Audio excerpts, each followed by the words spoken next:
मुझे खालिद से मिलना था। वो तो अभी बायोमेडिकल वेस्ट फेंकने गया है। उसमें किसी के सैंपल वगैरह भी है क्या? पेशेंट के बच्चे पैदा करने के सैंपल होते हैं। नहीं नहीं नहीं नहीं, अगर वो सैंपल कचरे में चला गया तो मैं हमेशा हमेशा के लिए बर्बाद हो जाऊंगी।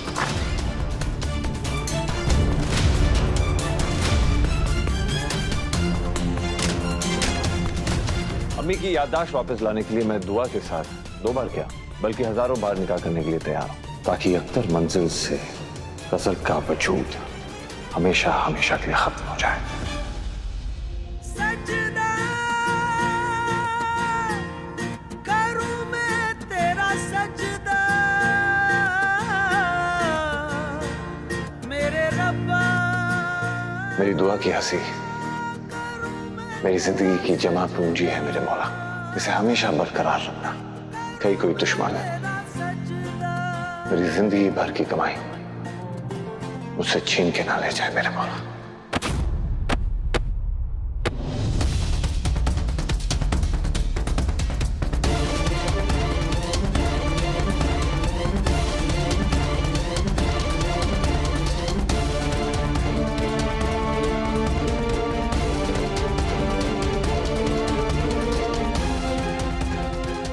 अभी तो तुम्हें कई गुनाहों की सजा भुगतनी बाकी है। अभी से ही तुम्हारे पैर फिसलने लगे, जरा होश में रहो। अभी कई गुनाह हैं जिनके हिसाब किताब तुम्हें चुकाने हैं। खैर, इतनी जल्दी में कहाँ भाग रही हो? मैं कहीं भी जाऊं तुमसे मतलब है। और पहले तो मुझे शुक्रिया अदा बोलो, उसके बाद जहां मुंह काला कराना ना कराओ। शुक्रिया अदा तुम ही। क्यों भाई? कैसी एहसान फरामोश लड़की हो तुम। अभी अभी तुम्हें मैंने गिरने से बचाया है। अगर मैं तुम्हारा हाथ नहीं पकड़ती ना तो नीचे गिरी होती और अपनी हड्डियां गिन रही होती। अच्छा, तो इसलिए मैं तुम्हें शुक्रिया अदा करूं? बेवकूफ लड़की, अगर तुम गिरती ना तो मैं तुम्हें कभी नहीं बचाती दुआ, क्योंकि मैं तुमसे नफरत करती हूँ। नफरत तो मैं भी तुमसे करती हूँ, मगर शुक्र है उस अल्लाह का जिन्होंने मेरे सीने में दिल दिया। मैं इंसान हूँ, तुम्हारी तरह शैतान नहीं हूँ। खैर, मुझे तुमसे शुक्रिया अदा सुनना भी नहीं है, क्योंकि तुम जैसे शैतान के मुंह से मीठे लफ्ज भी ना जहर होते हैं। हाँ, जो बोलना है तुम्हें बोल लो दुआ, मुझे कोई फर्क नहीं पड़ता। क्योंकि जब शेरनी तलतल में फंसी होती है ना तो कौवे उसके सर पर चोंच मार के जाती है। इसीलिए ना मुझे तुमसे कोई गिला ही नहीं है। अब तुम मेरे रास्ते से दफा हो जाओ, समझी?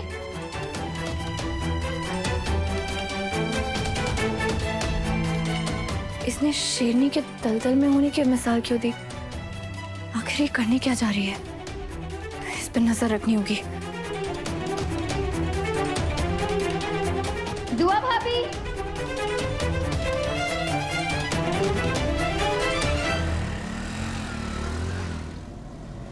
रिक्शा भैया।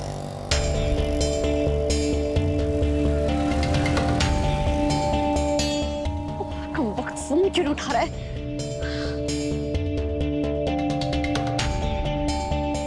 ऑटो ऑटो, भैया भैया भैया, सिटी हॉस्पिटल चलेंगे? जी बैठिए। जल्दी चलिए। अभी जितने सैंपल वेस्ट करने हैं ये उन सब के फॉर्म है, एक बार देख लो और साइन कर लो। जी सर।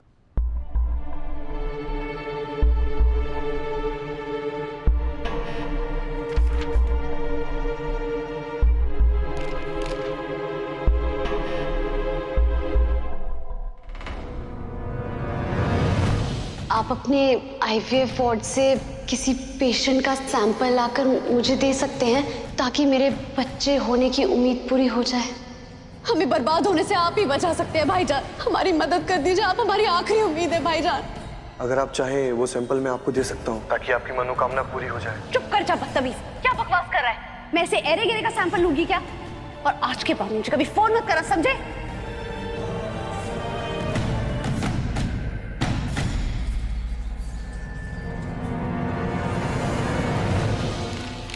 सर,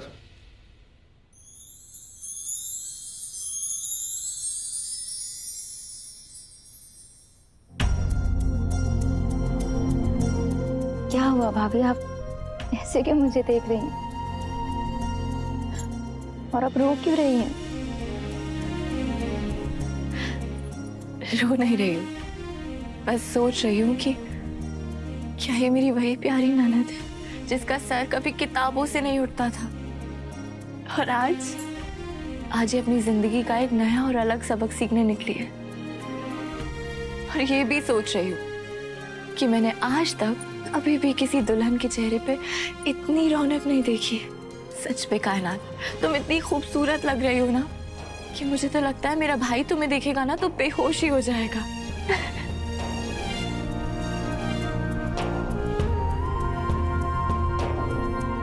खुदा तुम्हें बुरी नजर से बचाए।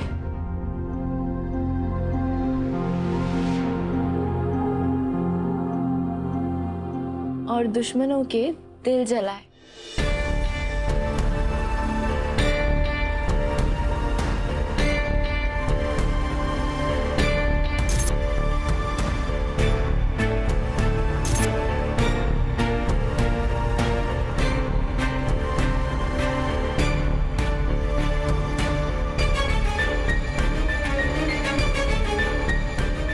दुआ,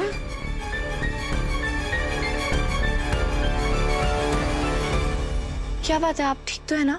बेटा अभी अभी तुमने कायनात से जो कहा ना, वो अल्फाज मैंने किसी के लिए कहे थे।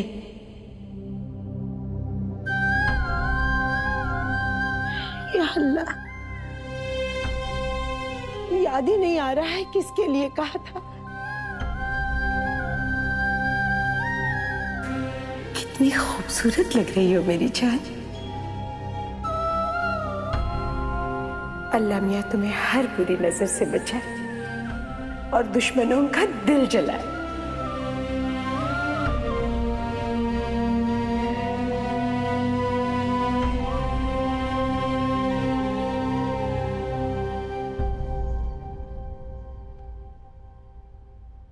या खुदा, किसके लिए कहा था मैंने? अम्मी, अम्मी आप बैठिए। हाँ बैठिए। अपने दिमाग को थोड़ा सुकून दीजिए और धीरे धीरे याद करने की कोशिश कीजिए। कुछ सब कुछ याद आ जाएगा कि आपने ये बात किससे कही थी।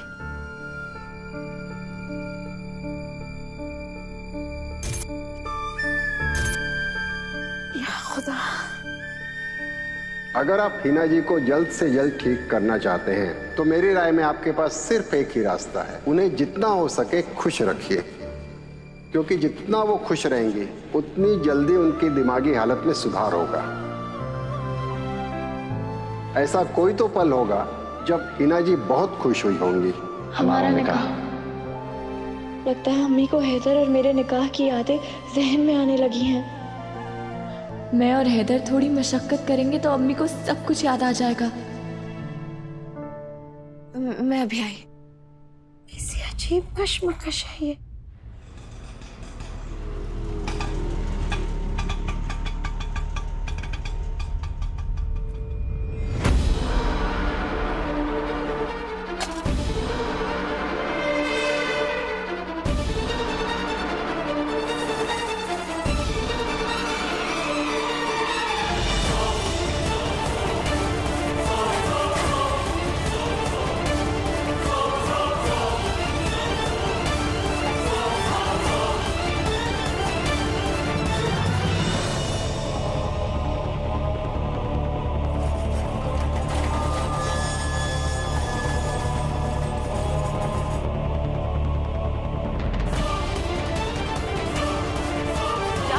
हुआ नंबर मौजूद नहीं है।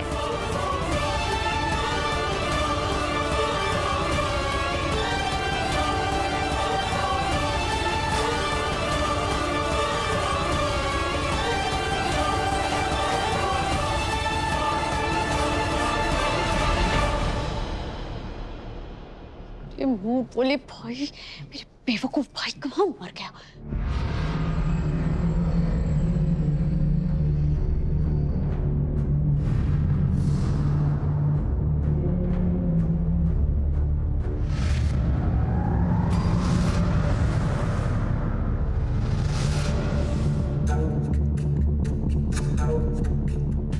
सुनिए, Yes? वो मुझे खालिद से मिलना था। कहाँ मिलेंगे वो? खालिद? जी अच्छा, वो वार्ड बॉय। जी जी जी। वो तो अभी बायोमेडिकल वेस्ट फेंकने गया है। मेडिकल वेस्ट मतलब उसमें किसी का सैंपल वगैरह भी है? सैंपल मतलब उसमें खाली दवाओं के पत्ते होते हैं, खाली इंजेक्शन होते हैं, कुछ एक्सपायरी टैबलेट एंड सिरप होते हैं, टेस्ट के ब्लड एंड अदर सैंपल्स होते हैं, और पेशेंट के बच्चे पैदा करने के सैंपल होते हैं। आज के बाद ये नंबर डायल मत करना, नहीं तो मैं कंप्लेन कर दूंगा कि आप मुझसे कौन सा अपराध करवाने वाले थे। जिस सैंपल से आपको संतान का सुख मिलने वाला था, वो सैंपल मैं फेंकने जा रहा हूँ।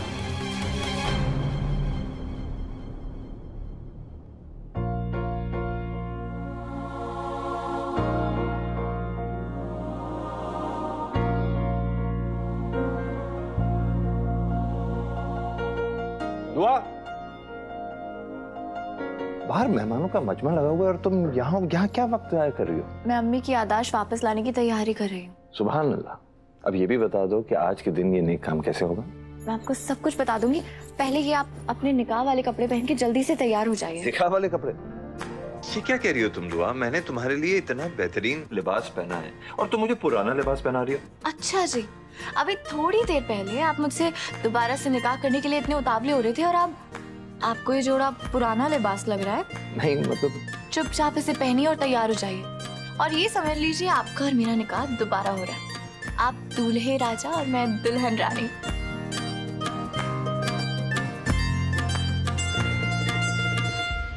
दरअसल मैं जो कुछ भी कर रही हूँ ना, उसके पीछे एक वजह है। आपको याद है ना, डॉक्टर साहब ने अम्मी की याददाश्त से जुड़ी क्या बात बोली थी? उन्होंने कहा था कि हमें अम्मी को उनके खुशनुमा दिन याद दिलाने होंगे।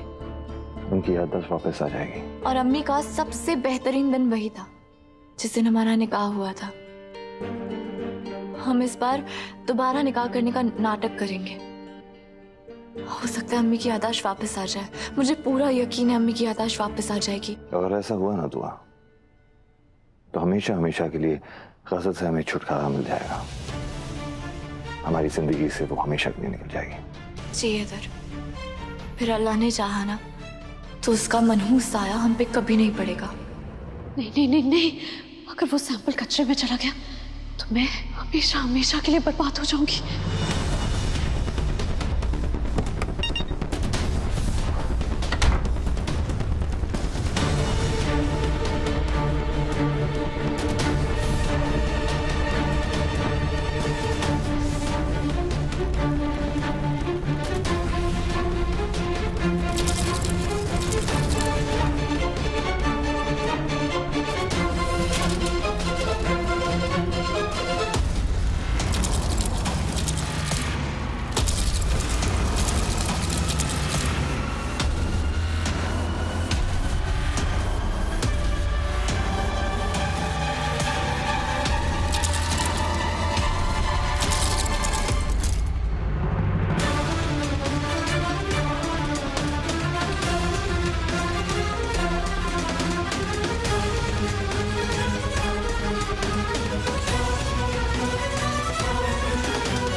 खुदा नहीं चाहता तुम्हें मुझसे निजात मिले दुआ। मैं अब हैदर की जिंदगी से कहीं नहीं जाने वाली। अब हैदर को औलाद का तोहफा मैं दूंगी। अपने लिए कोई आशियाना ढूंढ लो दुआ। मैंने तुम्हारी किस्मत में दर बदर की ठोकर लिखना शुरू कर दिया है। ये क्या बदतमीजी है? लाइए, मुझे दीजिए और निकल जाइए यहाँ से। भाई बोल के पहले चापलूसी की, फिर बेइज्जती कर दी। निकलो यहाँ से, वरना मैं तुम्हारी कंप्लेन कर दूंगा। मैं आपसे माफी मांग चुकी हूँ ना भाईजान। भाईजान मुझे सैंपल दे दीजिए। मुझे भाईजान वाईजान बोलने की जरूरत नहीं है। ऊपर वाले ने मुझे बहुत बहनें दी हैं। मुझे कोई शौक नहीं आपसे रिश्तेदारी निभाने का। मैं तो आपकी मदद करना चाहता था, मगर आपने तो मेरी बेइज्जती कर दी।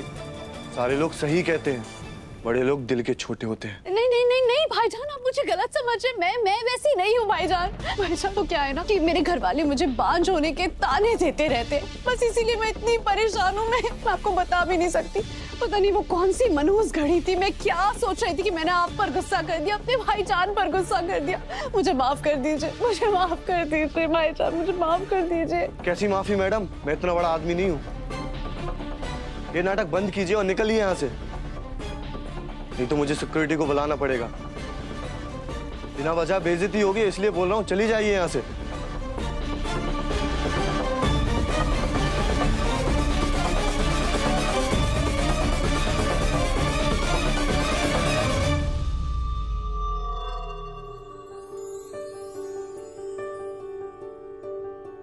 देखा हजारों दफा आपको, फिर बेकरारी कैसी है। संभाले संभलता नहीं ये दिल, कुछ आप में बात ऐसी है।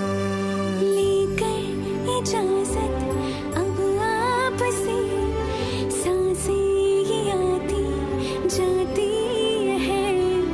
ढूंढे से मिलते नहीं है हम, बस आप ही आप बाकी है।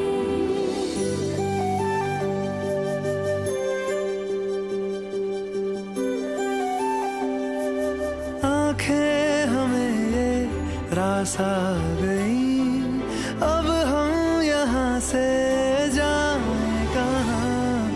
देखा हजारों दफा आपको, फिर बेकरारी कैसी है। संभाले संभलता नहीं ये दिल, कुछ प्यार में बात ऐसी है।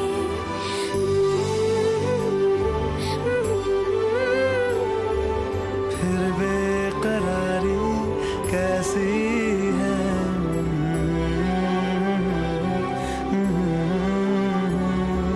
कुछ प्यार में बात ऐसी है।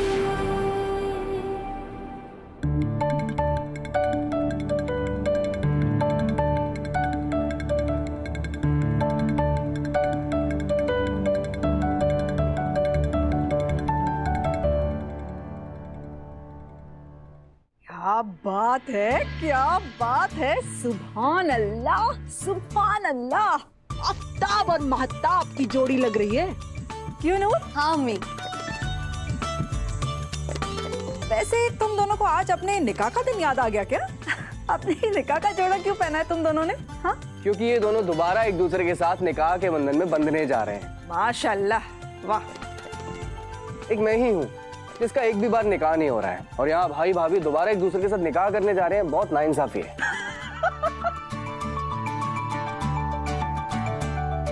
हम असल में दूसरी बार निकाह कर रहे हैं, मगर किसी हंसी मजाक के तहत नहीं, बल्कि इस खानदान के दुश्मन गजल रहमानी को सजा दिलाने के लिए।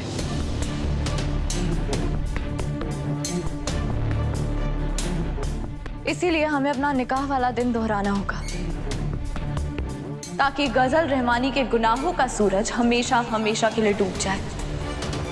और सिर्फ उसके गुनाहों का सूरज नहीं डूबेगा, बल्कि बुझ जाएगा। मेरी समझ में नहीं आया, तुम दोनों एक बार फिर से निकाह करना चाहते हो, ठीक है, मगर इससे गजल को कैसे सजा मिल जाएगी? मिलेगी, उसे सजा जरूर मिलेगी। हमारा मकसद सिर्फ और सिर्फ अम्मी की याददाश्त वापस लाना है, उसके बाद बाकी सारा काम खुद ब खुद हो जाएगा। आप सबको याद है डॉक्टर साहब ने अम्मी की बीमारी के ताल्लुक में क्या कहा था? डॉक्टर ने कहा था अगर अम्मी को अम्मी की जिंदगी के खुशनुमा पलों की याद दिलाई जाए तो अम्मी इस जंजाल से निकल सकती है।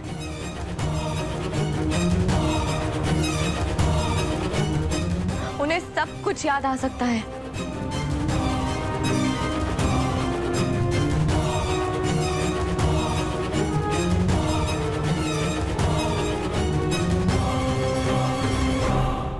जब अम्मी मीरा और हैदर का निकाह होते हुए देखेंगी तो मुझे पूरा यकीन है उन्हें सब कुछ याद आ जाएगा। उन सारी यादों में जरूर वो कड़वी यादें भी होंगी जब गजल ने अम्मी पे काफी जुल्म किए थे। आप सबको याद है जब कायनात खिड़की से बाहर देख रही थी तो अम्मी को अचानक सारी यादें वापस आ गई थी और उन्हें याद आया था जब गजल ने उन्हें उस खिड़की से नीचे फेंका था। कायनात, उस खिड़की से दूर हट, उस खिड़की के पास मत जाना तुम। वो गजल तुम्हें धक्का दे देगी, वो तुम्हें फेंक देगी मेरी जान। और हम अम्मी के सामने वो हादसा भी दोहराएंगे जिससे अम्मी की ज़हनी हालत बिल्कुल ठीक हो जाएगी, उन्हें सब कुछ याद आ जाएगा। और आप सब लोग जानते हैं कि जब अम्मी को सब कुछ याद आ जाएगा तो गजल का क्या हश्र होगा। मगर हैदर भाई, एक बात समझ में नहीं आई, आप दुआ भाभी से दोबारा कैसे शादी करेंगे? किसी भी मजहब में दो बार शादी तो नहीं हो सकती ना। अम्मी की याददाश्त वापस लाने के लिए मैं दुआ के साथ 2 बार क्या 3-4 बार बल्कि हजारों बार निकाह करने के लिए तैयार हूं, ताकि अख्तर मंजिल से गजल का वजूद हमेशा हमेशा के लिए खत्म हो जाए।